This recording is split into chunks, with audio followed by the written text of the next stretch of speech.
All right, we are live. Hello, everybody. Welcome. Samir is with us. Samir is an immigration lawyer from Silicon Valley. Samir, I stole your intro. We do this every single Wednesday, 1 p.m. California time, 4 p.m. Eastern time. And typically we start with whatever is going on or happening in the immigration world. And there's a lot happening. Really? What's been happening? It's been pretty quiet on our end. I don't know what you're talking about. Right. So maybe Samir, you can kick us off with Yeah. everything that's happening. Maybe start with the new proposed wage level thing that has been going on, weighted wage level Yeah. selection, and then we'll cover the other updates. Yeah, let's talk about that. So we were all aware of the proposal to change the way people might be selected for the H1B lottery for next year based on just kind of a weighted, system taking salary levels into account.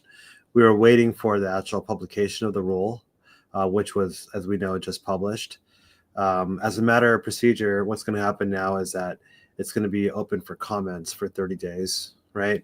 And then they'll look at all the comments and then kind of go through their internal kind of approval process. They might make some changes based on the comments, and then they'll publish the rule and make it effective. I think their point is to make it effective before the lottery takes place next year. Likely there will be lawsuits challenging it, and we'll get into that later. But that's the process. So as far as the substance of the rule states, and we could talk later just about, does this even make a difference with the $100,000 issue? But it kind of does. So, and I think it's pretty, I think people have probably read about it over the past day. But what the rule essentially says is that it'll look at the wage level, right, that's being offered by the employer for that job, right? As you probably know, wage levels are broken up into 4 tiers. Level 1 being entry level, level 2 being kind of low to midterm experience, level 3 being kind of mid to high level experience, and level 4 being the most experienced, right? And what they'll do is that depending on the level that the salary meets, so there's, DOL publishes these levels, right? So then whatever salary that's offered by the employer, they'll compare that to the level. And if it exceeds level 4, you'll get 4 lottery spots. If it exceeds level 3, you'll get 3 lottery spots, etc. 2, 1. So those that have the higher salaries will get more lottery spots, essentially, and a higher chance of getting the H1B. Okay. Lottery spots, wage levels are dependent on, as we know, SOC codes, of which there are hundreds, right? And so I don't know if we can't necessarily talk about what that number is, right? That's going to be a specific question for each job, but people can definitely go online and do that research for themselves based on what they think their SOC code is, and hopefully that should give people a sense of how that process would work. Yeah. And is this based on the county that they are in? It's always based on their occupation that they're in, and the county, or the just kind of like the metro, the geography that they're in, the location. Yeah. So for my county, because I'm in a super small town, like level 4 might be level 1 in Bay Area. So I still get 4 spots. If you're level 4, if you exceed level 4 of your prevailing wage, you'll get 4 spots. Okay. Yeah. So it kind of it has to do with it's going to compare it to your prevailing wage. There's going to be some mechanism which they haven't done before of assessing the prevailing wage for the job when you're entering the lottery, which we've never had to do. We've always did that after we were selected, and then once we started the LCA process. Yeah. Right? So okay. So that's interesting. So would people just start moving to smaller towns and counties? People are going to do well. Would their employer let them? Right. I mean, at some point it comes down to what does the employer require in terms of, are you in person or not? Yeah. I mean, I guess for startups that this might be a workaround or something like that, because It could be. they probably can't compete with level 4 salary. So it's like, hey, we don't mind if you are in your college town, because there you are in level 3, so you get at least 3 spots. Yeah, but keep in mind LCA. I mean, yes, possibly, but keep in mind what the LCA rules state. If they're going to be in any one location for more than 30 days in a calendar year, they have to disclose that location on the LCA, and then Mm. the prevailing wage that they use has to be the highest of all the locations, right? Oh. So you could be, let's say I'm based out of, let's say the employer is based out of Silicon Valley near me, Mm. but they move you to Chico, right? Yeah. And you come in, I don't know, a week, 1 week a month, right? Or Mhm. whatever it is, then you're going to exceed the 30 days, right? Mm. So an employer is going to have to be okay with never seeing you, or maybe, kind of taking a risk of not necessarily reporting when you're in the office, which is going to be very risky because they're simultaneously stepping up their enforcement of H1B Yeah. So the violations. Yeah, yeah. yeah, Mm. yeah. And you said 30 days in a year or 30 days 30 like days in a calendar year. okay. Yes. Yeah. Mm. If you're and it's not consecutive. It's an aggregate. Right. So it's essentially, yeah, like you could do 1 week a quarter or something like that. So Yeah. that way you Yeah. could do 4 week in one quarter. But yeah, if you interesting. Okay. What is your thought? Like, do you think this is going to be challenged, or because I think they tried the same version last time, but the difference is this time everybody gets a possibility of still getting into the lottery. Well, it's more reasonable than their prior proposal, I would say. Yeah. It's actually not a terrible rule. It's sensible in many ways. This is legality of it aside. It's in many ways it's sensible in terms of, look, their primary consideration is to enforce against IT consulting companies. Yeah. Okay, and I think IT consulting companies that pay the lowest wages are going to get edged out here, right? Mhm. And they historically have been taking the highest number, especially the big companies, Yeah. highest number of H1B spots. Yeah. Okay, so I think from that perspective, it's sensible. Mm. It does impact your startups that are not super well funded yet, right? That are maybe early stage, seed stage, that tend to pay more, provide more in equity than they do in salary. That's going to hurt, Mm. and we need to invest in this country, invest in startups and in little tech too, right? There's a lot of innovations coming out of that sector, and I worry about them not being able to get the talent they need to do well. So I can see it both ways. Yeah. Mm-hmm. Is level one salary the minimum salary to enter the lottery? What if the salary is less than level one? No, I mean, you cannot get an H1B if you're being paid below the prevailing wage, Yeah. right?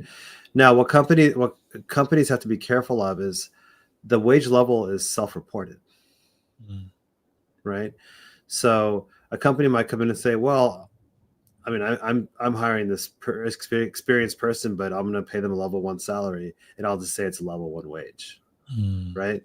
Those companies have to watch out because you've heard over the last week, DHS has reported that they are going to step up their enforcement of LCA violations and Mm. wage violations through their Project Firewall, Mm. right?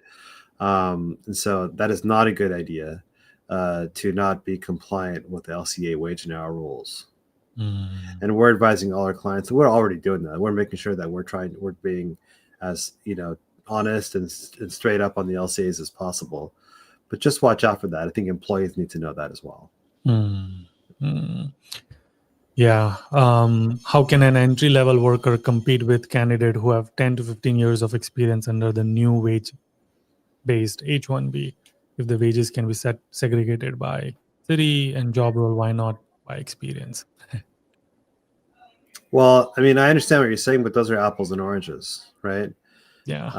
The system is designed to encourage those that bring ostensibly what they've considered to be the most value to Mm. companies, as as reflected by the amount of wages that companies willing to pay for that person. So what they believe the company, like, they want to give the company the most opportunity to hire what they believe to be the most valuable, right? Mm. So I'm sorry, entry level are getting edged out, and that's happening not just because of immigration, by the Yeah. way, right? Yeah. So it's tough, and this is unprecedented as far as, like, I've been doing being an immigration lawyer, much less an adult, I haven't seen anything like this, right?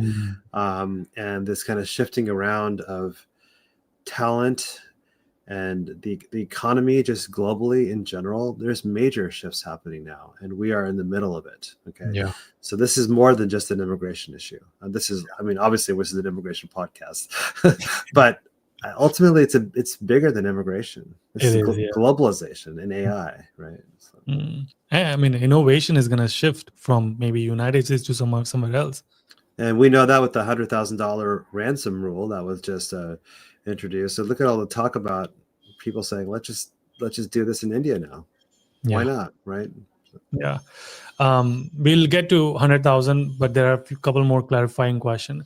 So level 2 gets 2 spots and level 1 gets 1 spot. So after that, is it still a lottery-based selection, or will it be order based on salary? No, Bottom? it's lottery based, but it's just like people who have a higher salary have more. It's like, can you imagine like the ball machine, like the pinball machine, like the NBA lottery, like the ball just kind of, you'll have more balls, more chances of being picked, right? Yeah.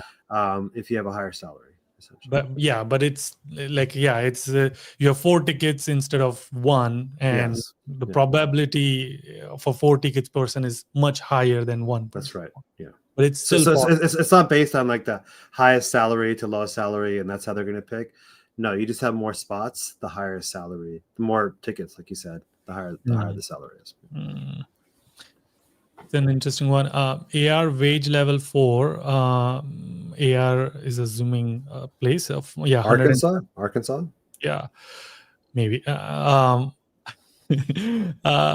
would think AK would be Arkansas, but I don't know. I think you're right. Yeah, I don't know what AR is. Arizona. No, that's AZ. No. Yeah, I should know this too. I don't know why. I'm reaching here. I'm preparing for my citizenship. Okay, so same question, basically what I said. Level 4 in some state is 107. California is 264. Promotes employee lock in for 3 years, 100,000 plus 107 in AR before they move. I guess what happens then is the question. So you're saying basically wherever AR is wherever the country, you're saying lock employees into that location before they move. I guess. I mean, I think what this point, I don't know. I mean, I think the point that this person making, the point that you made, Yudi, is that companies may kind of reassess where they locate employees based on geographic location. A company like Walmart, for example, it has a huge Arkansas location, right, versus Silicon Valley. They might end up putting more entry-level people out there, right? Because they get a higher chance. I don't know. Like they're probably figuring all this stuff out. But at the end of the day, it's like, this is just immigration, right? And I don't mean to downplay it. My whole life is immigration, but H1B holders are 5% of a company's total population. Right. Companies have a lot of stuff they're thinking about right now, and this is 5% of their population. Right. So are they going to have enough time or even the inclination to strategize based on, is it going to be even that important for them? Some companies, yes, some companies, no. Okay. All right. I think we'll take the questions if they come up, but any update on $100,000 entry fee or petition fee? What do we know so far? And is there any update in terms of OPT students who are on OPT wanting to participate next year? Because that's technically still change of status. So they're still in the United States. So does this apply to them or not? Yeah, well, let me start big picture first, and then I'll get to that. Yeah. I want more clarification from them. I'm not getting it from USCIS, or it seems like they're just like it seems like they're acting like they've given us enough clarification, which is, I'm assuming they are probably clarifying themselves. Probably. Where things stand now, if your petition, H1B petition, was filed before September 21st, okay, you're good, you're safe. Okay, even if it's not approved yet. So F1 OPT, you're changing to H1B from the 2025 lottery. All your petitions are filed, right? So even if it's not approved, you're okay. You're not going to be subject to this rule. Okay. All new petitions filed after September 20th, right? After September 21st, 12:01 a.m. Eastern Daylight Time, are subject to the rule. New petitions don't include renewals, allegedly. They haven't defined what they mean by new or renewal. Because what about transfers? Transfers are technically not new, so they shouldn't be affected. But sometimes they are. For example, I have a client, person, the worst timing in the world. Or I have a company client and their employee, they have a new hire. They want to do an H1B transfer. This person has to leave the US tomorrow because why? He's getting married. They can't change the wedding plans that have been kind of in process for the last year and a half, right? So he has to go to India, which means when we file the H1B for him, it's not a transfer. He's not in the US, right? We have to file a new petition, even though he's had an H1B in the past. That's a technical distinction, right? Yeah. So does that mean he's going to be subject now to the $100,000 rule? We don't even know. There's not even a way to pay the $100,000. We're filing petitions. There's no way. Like there's no, like we file them online. Like there's always buttons we click which fees are paying. There's no option for $100,000, right? So a lot needs to be kind of explained in the coming days, hopefully. But we still don't know about the OPT students who are on OPT, STEM OPT, getting into next year's lottery. They're in theory subject to the rule. It's just that they have to be, first of all, picked in the lottery. So number one, you have to be picked. So now we got this whole, weighted selection process, right? For the salary. Then if they're picked, ostensibly, the petition that is filed for them has to include a $100,000 fee if they're outside the U.S.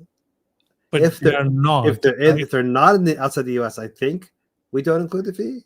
I don't know. What if they have to travel? Then how do we pay the fee? Like, there's a lot of questions that they have not thought through. And so those are the questions and answers that we will need to hear that discussion happening in the future. We just don't have a lot of answers for everybody. Okay. And then H1B cap exempt is guaranteed that you do have to pay $100,000. For petitions filed after September 20th. Yes. New petitions. So for people abroad, once again, the question is, if you're here in the US, do you need to? I don't think so. No. But what if you travel? Yeah. If you travel, then do you have to pay? But then how do you pay if the petition is already filed? Right. Once again, no instruction.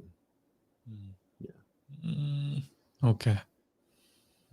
Got it. Travel's a problem. If you're in any one of the classes where this might apply to you, like we are advising people, don't travel until this is figured out, because you may not be able to come back.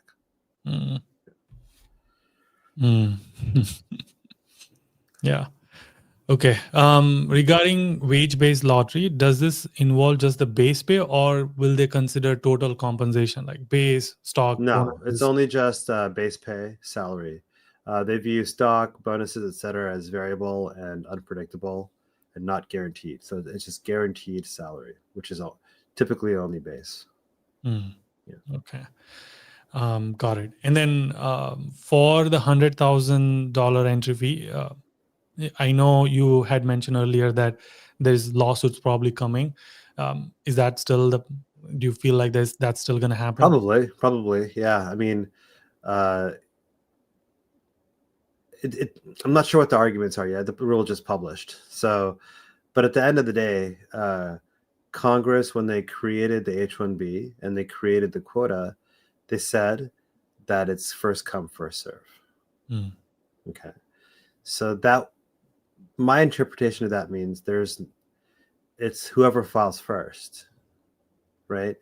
And so nobody should have advantage over another other than when they were filed. Now, there's a practical aspect to it. You can't literally you can't be a line outside of USCIS, right? So they allow for petitions to be gathered over a certain time, and they conduct a random lottery. To me, that most closely approximates the intent of Congress, right? So then creating kind of a salary, a weighted kind of, increasing your odds by salary seems to change the intent of Congress, right? And the executive branch, DHS, cannot go beyond what Congress intended, right? If we are still to believe that we must follow the Constitution, which is up in the air. So I'm just kidding. But so I think that would still be the basis of the lawsuit, and that should be an interesting one. I mean, they've had 4+ years to think about how to do this, and so they've definitely done their homework.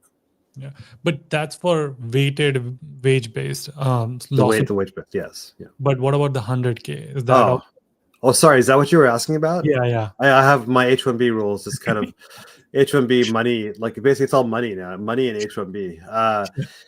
Sorry about that. Yeah. So as it relates to the 100K, 100%, that's going to be challenged in court. And it's just a matter of time. The urgency, like their lawyers, I know for a fact, were getting ready to sue over the weekend. But when they came out with the clarifications on Saturday, that current H1B holders are not affected, it gave them a little bit of time to find additional plaintiffs, fine tune their arguments, and but they're definitely going to sue. Yeah. Okay. All right. Planning to move back to US on unused H1B and work for former employer who sponsored H1B. Does my employer have to pay $100,000 with this renewal? So that means you're not in the US and you don't have a current H1B petition. So somebody has to file the H1B petition for you after 9/20, right? And this would be new employment, right? Because you're not in the US. So there's a chance this would apply to you, unless, absent further clarification from USCIS. It shouldn't, because you've already been in the lottery before. See, we don't know.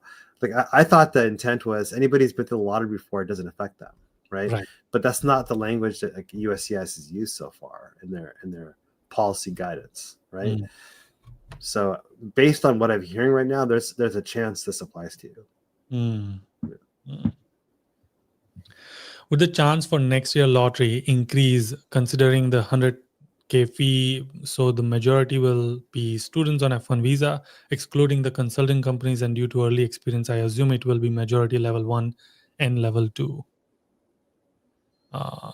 This is a bit of a word salad that I'm having difficulty understanding. Yeah, what the me question too. is.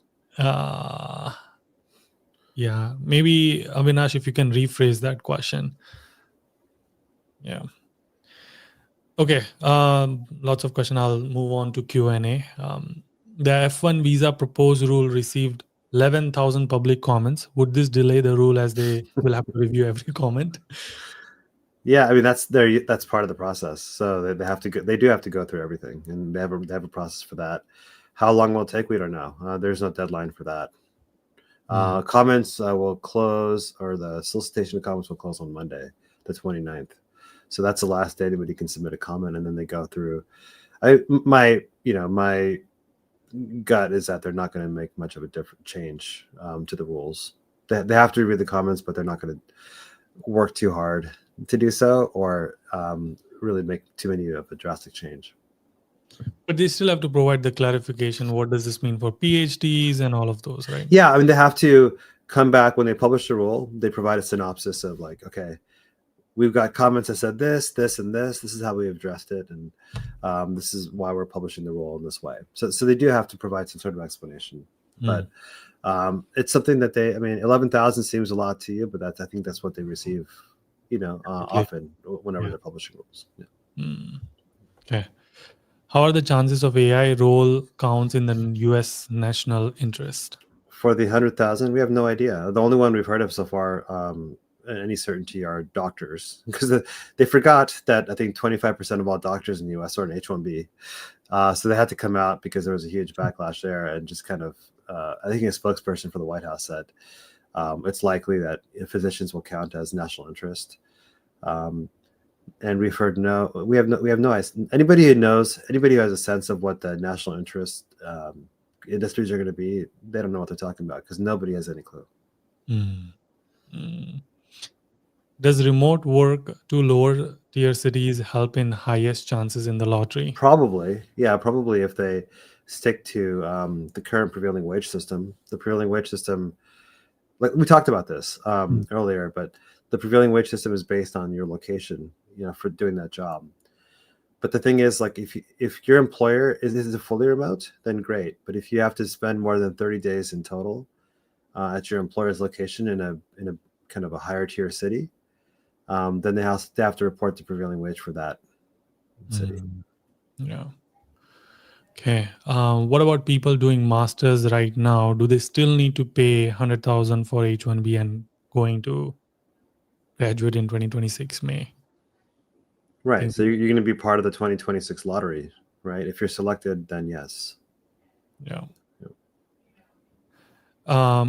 Would start with OPT in January 2026. Will my employer also have to pay 100,000 fees for my H1B petition, which they will file in April 2026? Mm-hmm. Probably. Yeah. Yeah. Do you think there will be new regulations for O1 visa as well? O1, we're not sure. Probably. I mean, the O1 is a great workaround for many people, in my view, for the H1B. And I think that's where this is going to go. They've already introduced a proposal, or they said a notification that they're going to update the rules on EB1s and NIWs. We don't know if that relates to the gold card, because the gold card ostensibly would be one way to get EB1 or EB2 NIW classification. We don't know how. So that could be the proposal. We just don't know. But I'm almost certain at some point they're going to look at the O1, because they don't like anything that really kind of, in my view, helps immigrants, it seems like. And they're going to see the very high approval rates for O1s, and they might do something about it. So. Okay. I'm on my F1 OPT and my H1B was applied for March 2025 lottery, but was not picked in 2025. Can I travel to India in December vacation for a vacation? My H1B will be applied again in March 2026. Yeah, assuming you're otherwise able to travel, this rule does not affect you for December. Yeah. Okay. Can this 100,000 even be enforced, or will it be struck down by courts? Also, 100,000 will be applied to US master graduates, and is this only for a year? Yeah. We don't know if it can be enforced. It's like if you wondering why he conditioned the payment on entry into the US, right? Because that's where the Supreme Court has said he has the most power to decide who can and cannot enter the US. Right? Once you're in the US, you're subject to much more scrutiny, right? What he can do, his powers are checked, right, under the Constitution. But under the ideas of, under the kind of interest of national security, national safety interest, he can decide who can and cannot enter the U.S., and he has broad leeway to do so. Does he have broad enough leeway to say H1Bs have to pay $100,000 to enter the U.S.? Maybe he's gone too far, but that's an open question, so we don't know, honestly. This can go either way. This is only for a year, which is the other confusing part. Great question. How... Sorry, I can't say this without laughing. How are they supposed to enforce the rule, right? Think about this. If this is only, as the press secretary, Caroline Levis said, this is only, she's not right about this, but this is only for visa lottery, H1B lottery applicants next year, 2026. When can lottery applicants travel into the US on an H1B? October 1st or after October 1st? Or after. Actually, September 20th or after. 10 days before, or September 21st or after, 10 days before October 1st. Okay. When does the rule expire? September 20th. So what's the point? And if it's only for the next year's lottery, why was there a midnight Sunday deadline? Right? It's just so confusing. I think there were just, it really took a lot of people by surprise, including large companies and their CEOs who have lots of H1Bs, who thought that they were kind of within the president's inner circle, like the JP Morgan CEO. He came out and said that publicly, right? So this took a lot of people by surprise. I don't think there's a lot of thought put into it. Now there's going to be a lot of backtracking and figuring out what to do, and a lot of confusion. Yeah. Has anyone already started a lawsuit against 100,000? Coming soon to a theater near you. Yeah. I have it True. on good authority. I know the lawyers that are organizing the big lawsuit. Okay. Nice. Is electrical engineering doing design work through a design consulting firm for government entities in designing wastewater treatment plants, Wait, or first of all, no one knows what's in the national interest, so I certainly don't know if this super specific role, which is really cool, but is going to qualify. Nobody knows. Mm. Yeah. What, from a national interest waiver perspective, would this qualify? In theory, it should qualify, but nobody's getting NIWs approved right now, so maybe Oh, not now. wow. It should, right? But Yeah. NIWs, you have to understand, are very discretionary, right? Like Mm. they have a large amount of discretion and ability to say yes or no something is in the national interest, and it's largely unchecked. Right? Mm. Different from the EB1A, which they have to follow kind of the standards set by Congress. Mm. Which, if they deviate from that, then we can sue them. Like this morning, I was working on a lawsuit challenging the denial of an EB1A, in which we're suing in federal court. And we can do that for EB1s, but NIWs you usually can't. Okay. My wife had I-797B approved in 2024, but currently I'm working in OPT.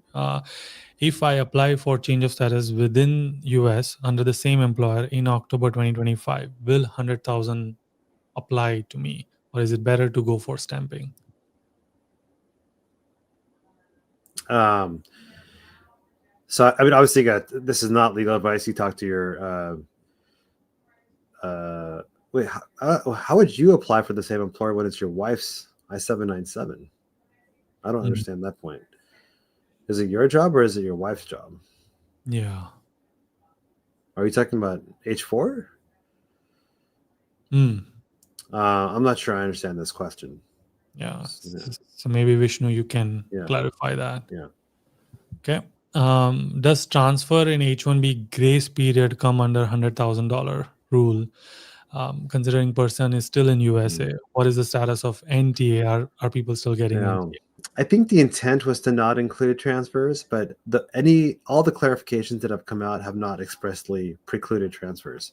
So my working strategy is I don't think transfers are affected if they're in the US, but if they travel, they're at risk. Okay. Now, what is the status of the NTAs? They've really slowed down, although I had a call today with somebody who got one on August 26th. So about a month ago. He actually came to the mail about 3 weeks ago, but it was issued about a month ago. And that was for somebody who was laid off and got a B1, B2 approved, and then filed another extension. And the NTA was issued because the B1, B2, the first extension period had expired. And even though they filed for an extension before the expiration, it didn't catch that, or they didn't care. So but for the most part, I think the automatic issuance of NTAs for people in the grace period has largely subsided. Okay. My H1B was approved under consular processing in 2024. Would it be wise to go for stamping right now if H1B was approved?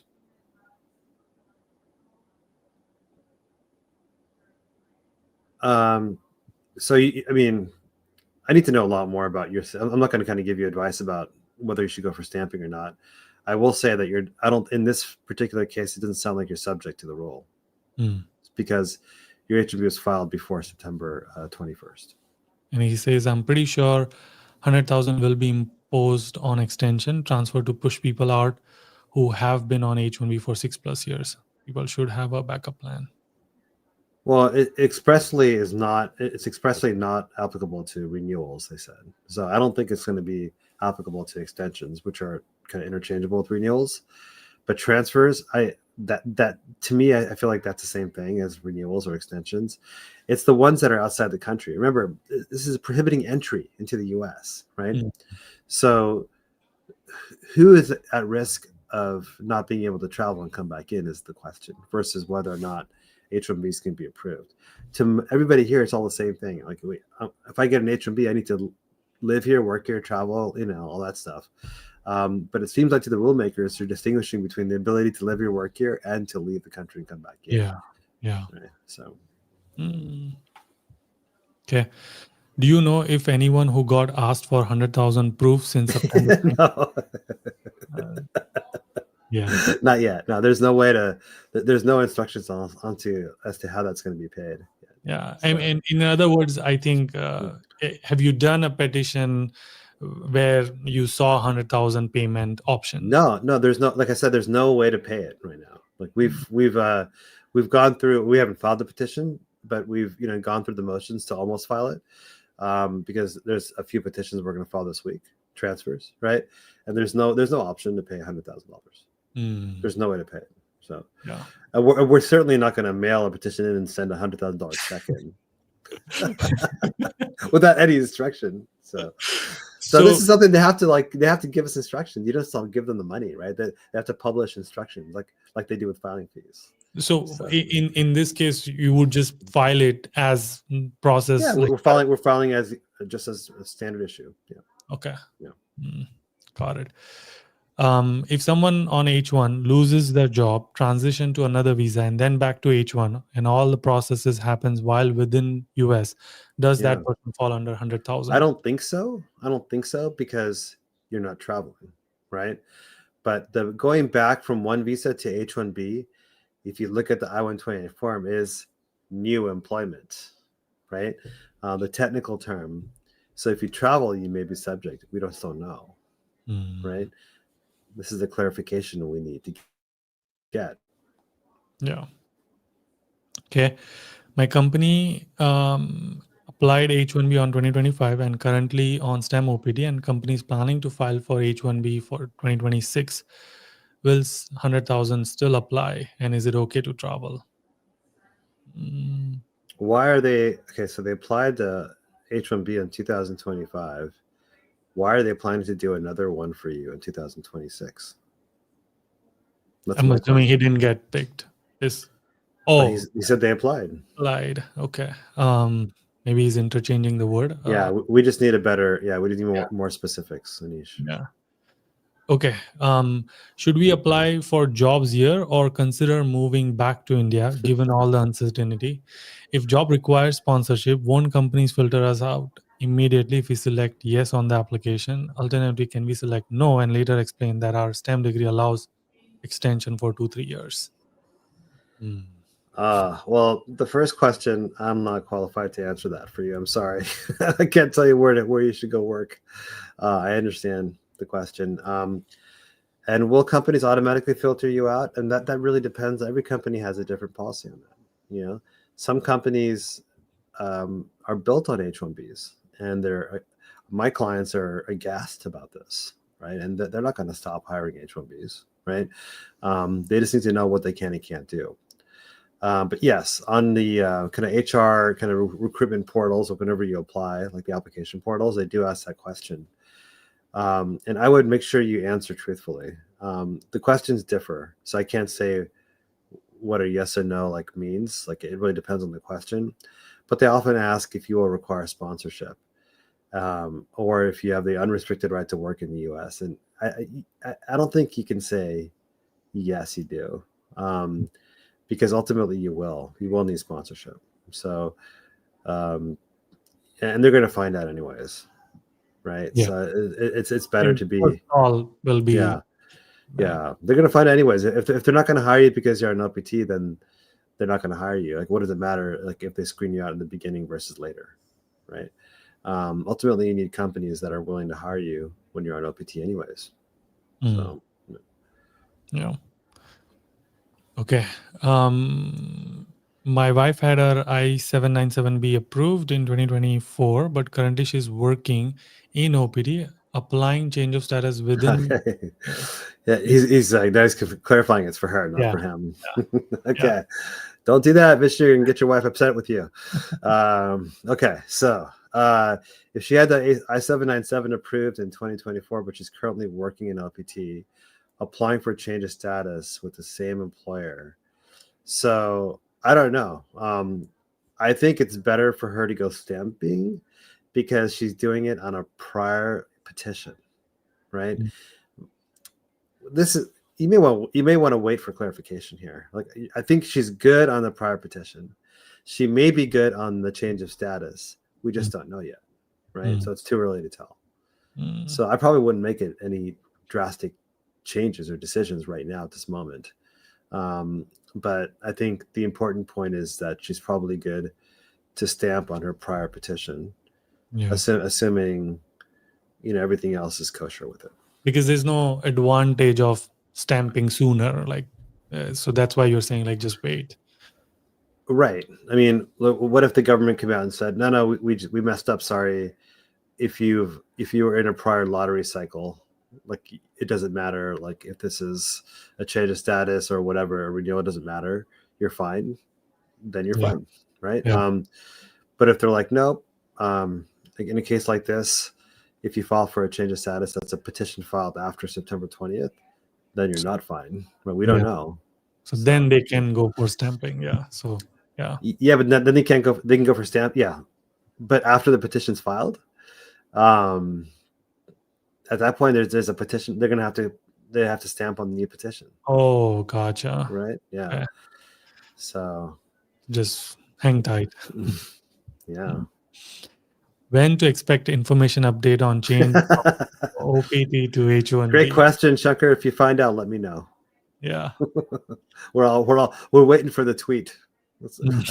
So speak. The tweet from the press secretary. It's like, we have no idea, honestly.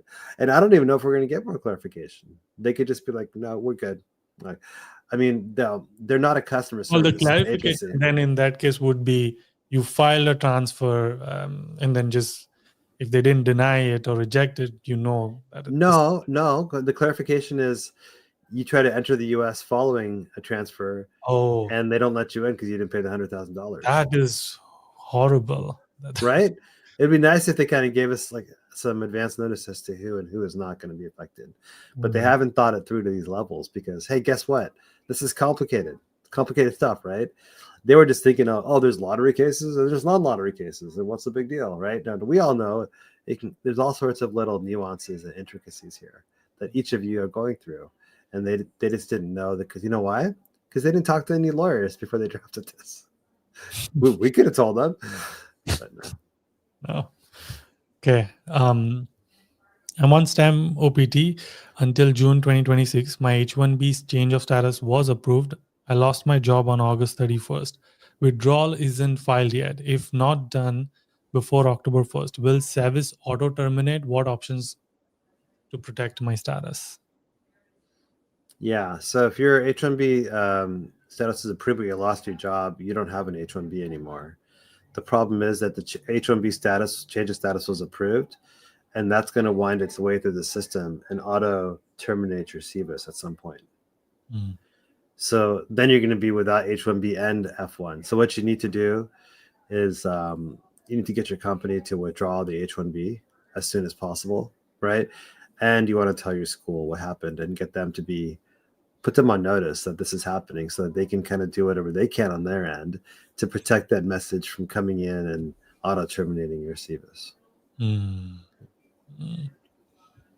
Okay.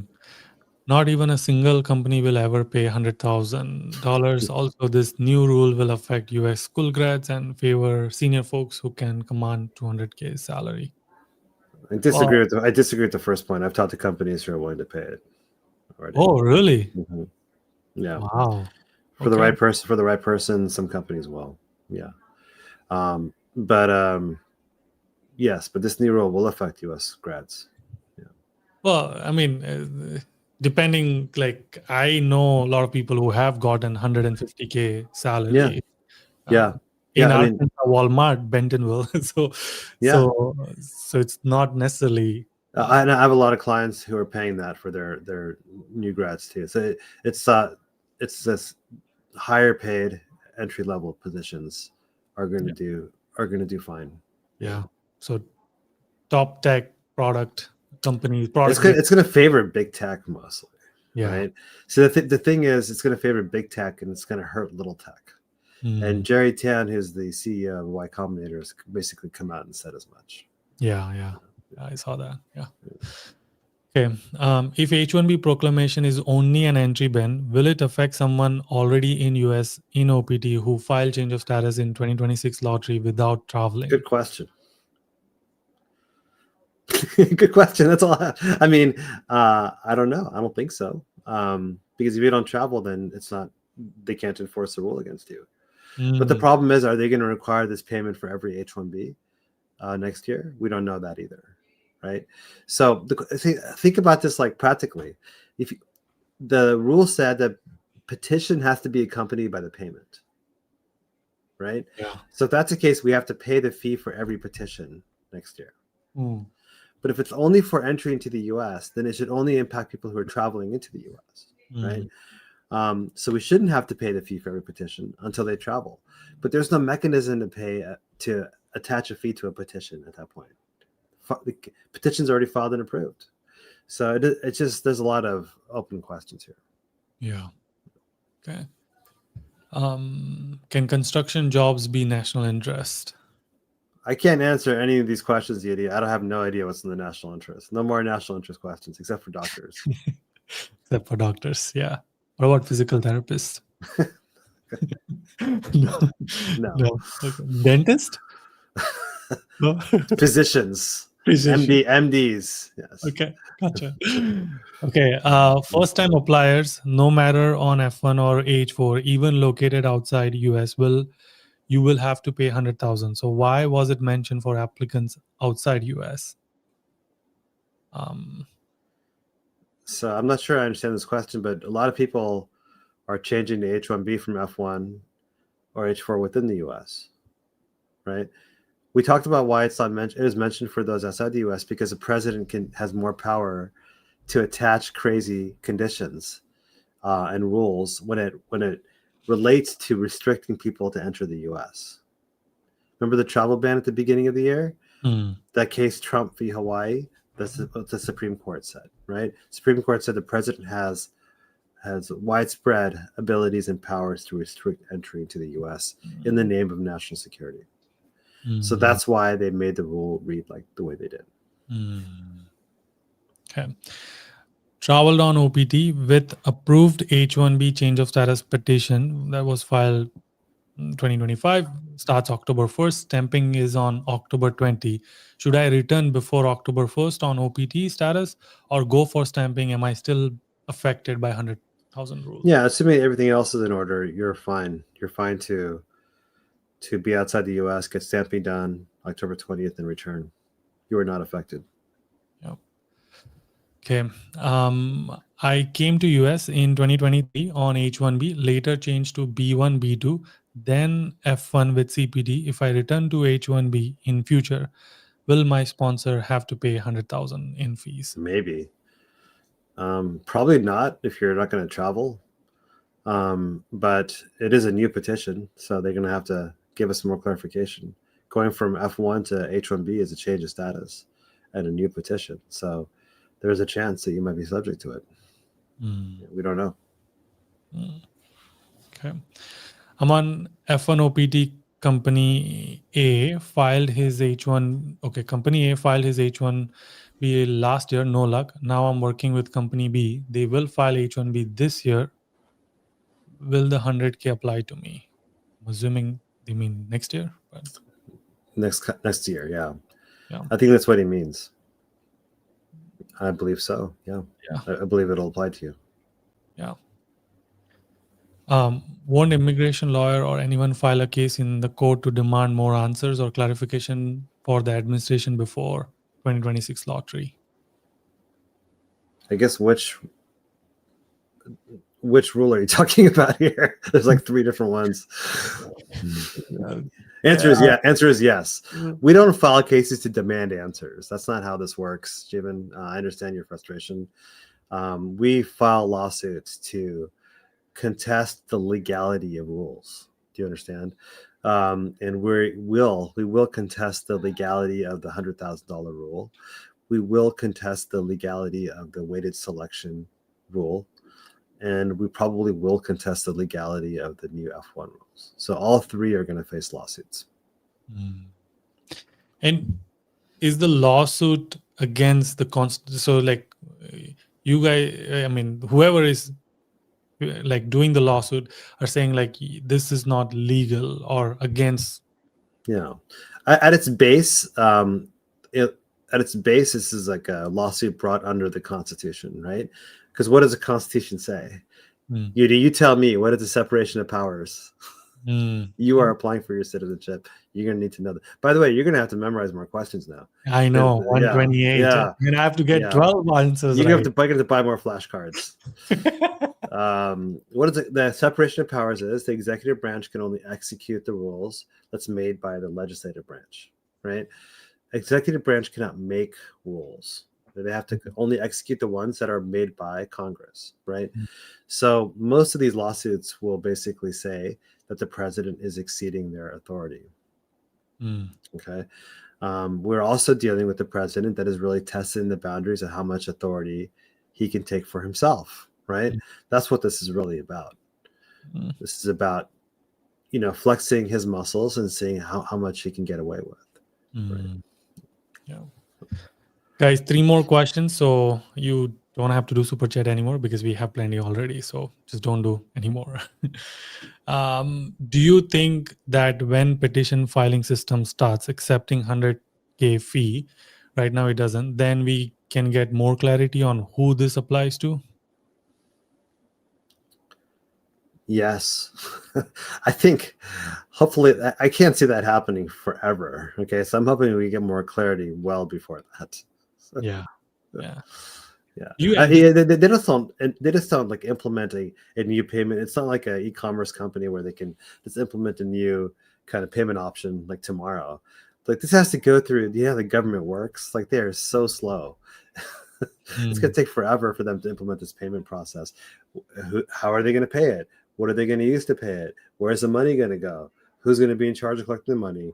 Like, how are they going to account for the money? It's just, and it's we don't even know where the money's going. Yeah. So it's not like a small amount that like you will have to get your bank to approve it. Well, that's on the applicant end. I'm not even talking about that. I'm talking about how's the government going to handle the money as it comes in. How are the petitioners going to pay for it? That's their problem at this point. So Okay. My H1B was approved this year, but I was laid off and my employer will withdraw it before October 1st. Can this approval be preserved or transferred after October 1st, or does the withdrawal cancel my chance? I'm sorry, but it probably cancels your chances and you'll have to go back into the lottery again. Okay. What are the best and worst case scenario we are looking at hypothetically if a lawsuit is failed against 100K proclamation? Well, so the best case scenario, if a lawsuit is failed, the lawsuit fails. To me, the best and worst case scenario are the same. There's just a scenario. The lawsuit fails. And okay, I see what you're saying. So best case scenario if the lawsuit fails is that it applies to probably 2026 lottery holders who travel somehow. Somehow, if they travel, there has to be some payment. Right. Or actually, best case scenario, it applies only to people who are not in the U.S.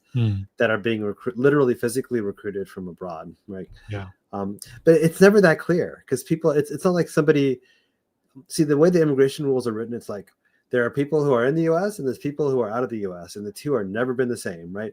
But in reality, people are just like they're back and forth. They're all over the place. Right. And so the real world does not kind of like match up with kind of how these rules are written. So it's very difficult for me to give a best and worst case, but I would say best case is it's like if you are not a student, you're abroad, and a company's filing your 2026 lottery for you. And you've never had H1B before. And you've never had H1B before, and they want to bring you in, you'd be subject, right? And that's a very small percentage of H1B applications. That's the best case.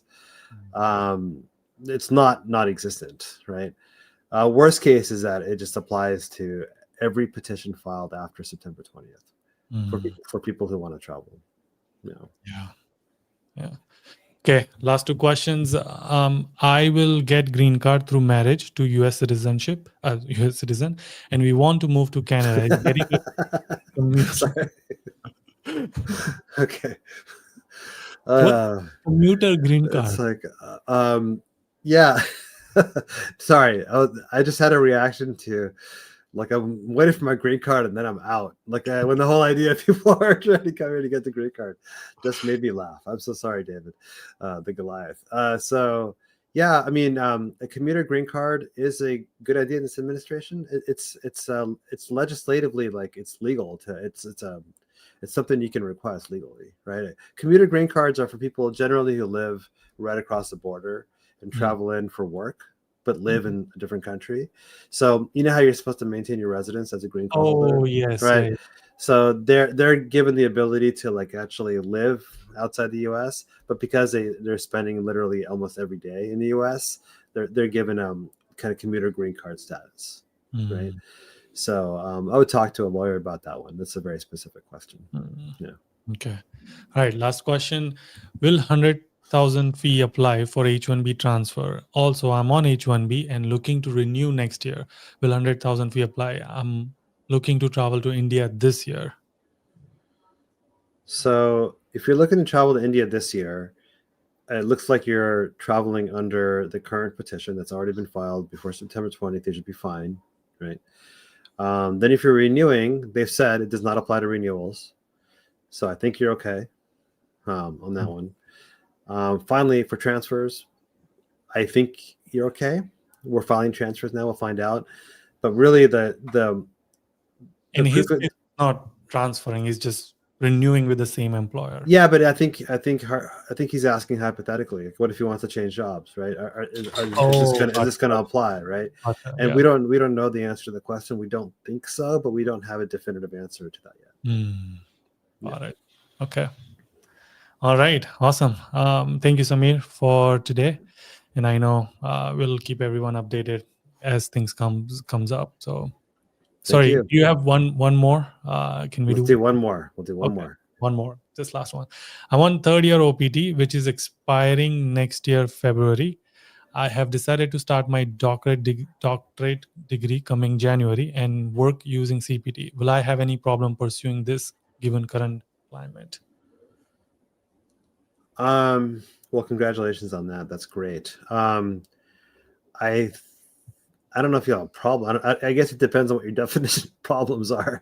I think you're going to have to contend with this new F1 rule. You'll have to kind of apply to extend your status rather than just enrolling and getting updated I-20s, right? If this new rule passes and withstands lawsuits that will be filed subsequently, then you'll have to it'll change the way that you're working to maintain your status. But at the end of the day, so long as you're getting your doctorate and following the rules, I think it should be okay.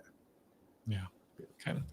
All right. Thanks, everybody. Every Wednesday we will meet, and we do have 2 masterclass coming up very soon. So links are in the description. One, founder options who are on H1B and then or OPT, and then another one on O1, EB1, and national interest waiver. So Samir is going to be teaching that masterclass.